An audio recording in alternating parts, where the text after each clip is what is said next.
That's it, all the way to the boundary for 4.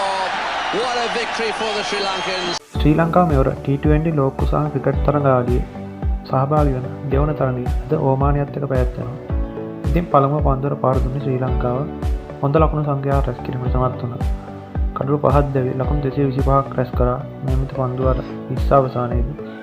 ඉතින් මේ කුසල් මෙන්ඩිස් ලකුණු 61යි. පවන් රත්නායක ලකුණු 60ක් පන්දු 28ක් තුල රැස් කළා. ඊට පස්සේ දසුන් චානක පන්දු 20ක ලකුණු 50ක් රැස් කරා.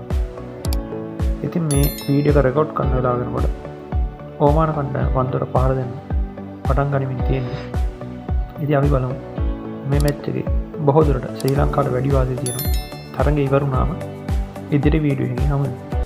අනිවාර්යෙන් වීඩියෝ එක ලයික් කරන්න, කමෙන්ට් එකක් දාන්න, SL ක්‍රිකට් YouTube channel එක subscribe කරන්න. ක්‍රිප්ටෝ ට්‍රේඩින් මුලින් ඉඳන් ඉගෙනගෙන සල්ලි හොයන්න ඔයත් කැමතිද? එහෙනම් 077 820 533 4 අංකයට WhatsApp message එකක් දාන්න.